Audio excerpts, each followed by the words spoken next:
Bits and Bits fans, welcome back to another episode of This is part 2 of the Pocket Toys Ruiner set, where we compare it against the Iron Factory and go over everything to do with the combined mode. But before that, we need to take a good look at the transformation.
Alright, there he is, all together. A little bit wonky, but together. Now let's just quickly bring in the Iron Factory original.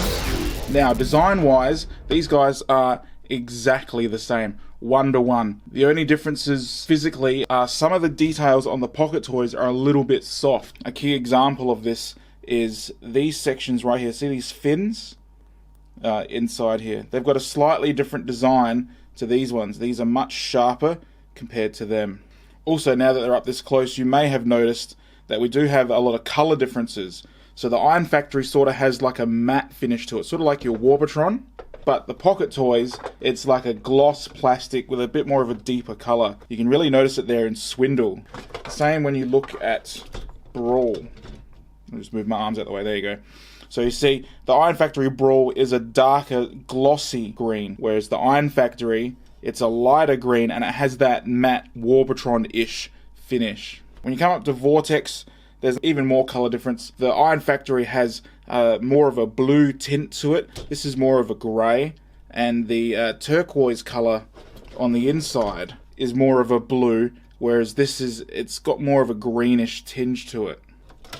Moving around to Blast Off, there isn't too much difference here. Again, it's just that same glossiness. See what I mean? The Pocket Toys clear purple plastic is more transparent and has more of a pink tone to it, whereas the Iron Factory, you can see it's quite a deep purple. You can see detail underneath, but not much of it, whereas the Pocket Toys is really, really transparent, super clear plastic.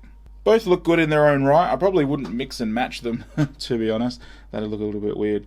But anyway, so those are the color differences. Now we'll just quickly take a look at some of the articulation on Bruticus. So the Pocket Toys articulation is a little bit hit and miss. When it comes to the head, it's not too stiff and not too loose, so we get a lot of movement without much effort, and that's good. So it's not floppy at all. When it comes to the shoulder ratchet, it's quite limited, unless you move this little wheel section back up again, and then you can get 2 clicks out of that top ratchet. Let's bring you up so you can see better.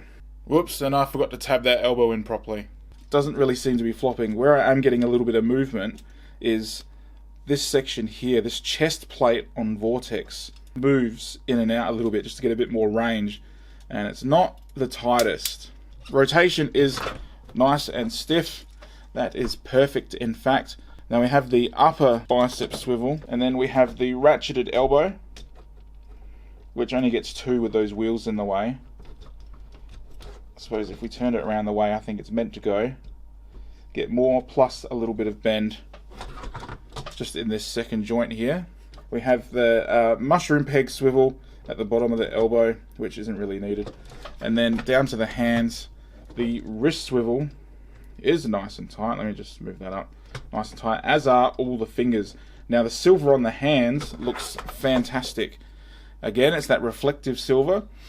As you can see, no scratches, no chips, no dirt, no mess whatsoever. Really, really tidy silver paint.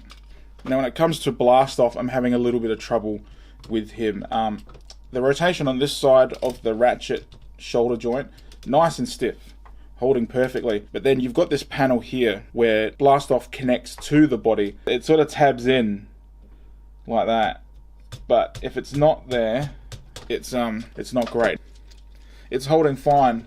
It's just a bit loosey-goosey there, which I don't like. Speaking of loosey-goosey, this section here, it doesn't hold at all. It keeps coming out, which is a little bit annoying because it means to bend the elbow, you've got to hold the whole thing. But you can get a little bit extra bend out of that double jointed elbow. It's just, yeah, it's not that tight. Now down to the legs. So when it comes to the legs, we have those ratcheted, let me just move these out of the way.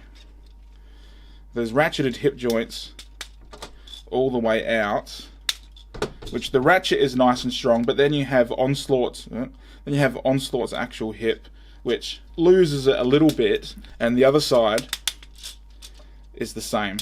We have the upper thigh swivel if you pull them out far enough. So when it comes to Brawl's knee ratchet, it's not the strongest. It will hold in posing, but when put under the test and given a bit of a wobble, it does fail on the last couple of clicks. The Swindle ratchet, however, is way stronger, holds really well, is super stiff to move. The only problem is that the front bonnet comes untabbed from the rest of the vehicle when you're moving it back and forward, but that's just a minor thing really, I guess. You just tab that back in once you've got it posed. Down to the feet.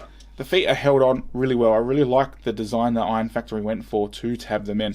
Now we have the extreme rock, we have the toe, and nothing in the heel. So does allow for some pretty dynamic posing. So overall it's not too bad. I mean, the joints do let it down a bit. Those shoulders and that one knee joint are a little bit rough. I think this will strike it off the list for some people for sure. If you're after a legend-sized Bruticus and you can't find the Iron Factory, or you're not a fan of the Iron Factory, let me tell you why I don't like the Iron Factory. All right, let's just get that out. That's a starter. These arms are just forever falling off. But what I don't like about the Iron Factory is straight out of the box. Can you see that stress mark? Look at that nastiest stress mark straight out the box. That is terrible. That is a high movement area. There is a high likelihood that will snap, and it was exactly the same right there on the other mushroom peg. I can't say a lot. I'm not entirely sure how many, but there are others with the exact same mushroom peg stress marks straight out of the box. So that is a major fail, and I refuse to review this. And I refuse to review this solely because that looked like it would break, and I don't want it to break. So I didn't talk about it. But now I am, and I'm not happy with that. A little bit of disclosure here. I filmed this review. This is the 3.5 time. I just kept messing it up, and it just wasn't working out. So I've transformed this back and forward at least 5 times. No stress marks, no cracks, no anything. It is still perfect. All the joints are still reasonably tight. The Iron Factory, I don't even dare transform that once. It's not mine, so make of that what you will. So final thoughts wise, is it worth it and should you buy it? Yeah, Yeah, it is. If you're in the market for a legend scale Bruticus in an IDW sort of style, then this is totally worth it. And I don't like saying this when it comes to third party, but if you can't afford the Iron Factory, then this is the answer for you. The Iron Factory is like $170 US. This, $68 US for the whole set. I mean, like, how can you argue with those prices? I didn't see any stress marks on the Pocket Toys pop up in 5 transformations in any crucial areas at all. Whereas the Iron Factory, straight out of the box, elbows have giant stress marks on them. The only differences I can see are some slightly softer details. The colours are slightly deeper, a bit more shiny. The one thing that the Iron Factory does have going for it over the Pocket Toys is every single joint on the Iron Factory is at least 50% tighter than on the Pocket Toys. The joints on the Iron Factory, I feel, are much better than what I have here on the Pocket Toys. And that's it. Now, if you enjoyed this video and you like what I'm doing, please like and subscribe to my channel. Then check out my Facebook, Instagram, and Twitter. Also have the new Facebook private group, Total Legends. Head over there and put in a request to join. And as always, guys, thank you very much for your time, and thanks for watching.